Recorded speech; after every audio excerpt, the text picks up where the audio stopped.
Pourquoi ne pas avoir Polytechnique, HEC ou la Sorbonne ne vous empêchera pas de réussir? Je me souviens très bien le jour où les résultats des concours sont tombés. J'avais un ami à moi hyper proche qui est tombé en dépression limite et qui était en train de pleurer devant moi parce qu'il n'a pas eu les résultats qu'il souhaitait. Il se disait qu'à un chouïa près, il ne gagnerait pas sa vie autant qu'il l'aurait voulu. À un chouïa près, il n'aurait pas autant de succès qu'il l'aurait espéré. Et à un chouïa près, il se disait qu'il n'était pas finalement si brillant qu'il le croyait. Alors à votre avis, est-ce que ces croyances sont légitimes? On va s'intéresser à ce qu'en dit la science sur le sujet.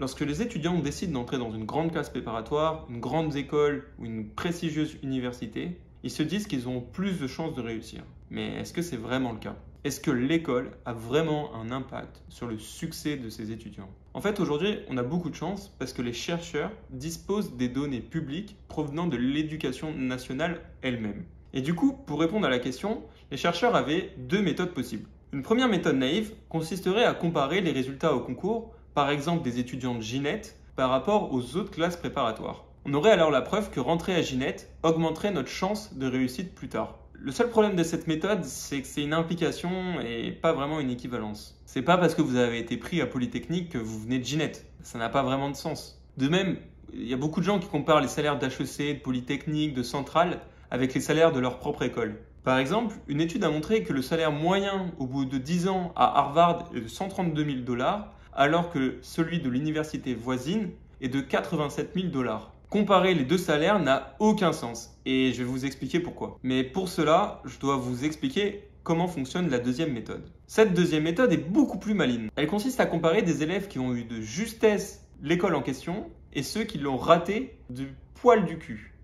Ce genre de processus où on sépare des individus suite à un nombre bien particulier s'appelle une régression discontinue. Par exemple, si vous n'avez pas 12 de moyenne, alors vous ne pourrez jamais rentrer dans cette université. Alors, quels sont les résultats de cette deuxième méthode?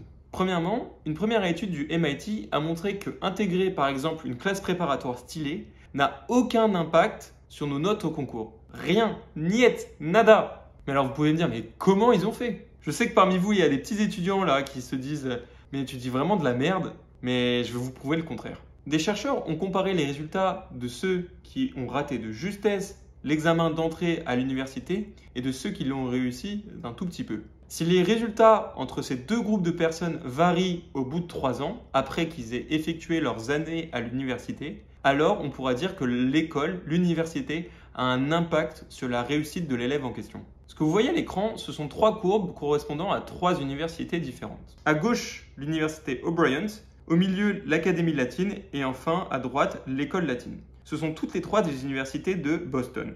Les points bleus correspondent aux notes que les élèves ont reçues le jour de l'examen après avoir passé le test MCAS. Ils les ont pas tous mis d'ailleurs parce que sinon le graphique serait saturé. La ligne rouge que vous voyez au milieu correspond à la barrière entre ceux qui ont raté à gauche et ceux qui ont réussi à droite. Déjà, premier constat, les courbes sont linéaires. Elles sont droites. Ce ne sont pas des cloches ou d'autres modèles bien particuliers et très bizarres. C'est-à-dire que si vous avez un bon niveau en maths, alors vous avez plus de chances d'être pris. Et inversement, si vous avez un moins bon niveau en maths, alors vous avez moins de chances d'être pris. Au concours d'entrée, vous n'avez pas que des maths, bien évidemment. Regardons par exemple pour l'anglais. La conclusion est la même. Plus vous avez un bon niveau d'anglais, plus vous avez de chances d'être pris à l'examen d'entrée. Maintenant, comparons ces graphiques datant de l'année d'admission aux graphiques datant de l'année où l'élève a obtenu son diplôme.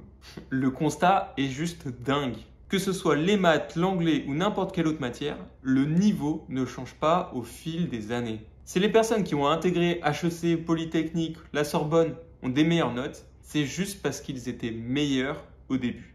Alors maintenant, vous êtes tout à fait légitime de me demander, mais alors est-ce que c'est pareil pour les salaires? 2 économistes de l'université de Princeton ont décidé de comparer les salaires des étudiants qui étaient admissibles à une certaine université, mais qui ont décidé d'aller dans une autre université un peu moins prestigieuse. Par exemple, vous êtes admissible à Polytechnique et vous décidez d'aller à l'INP Pagora pour suivre votre copine, parce que vous aimez la montagne, ou parce que vous aimez le papier tout simplement, c'est votre passion, ou j'en sais rien moi. Mais en tout cas, le résultat est le même.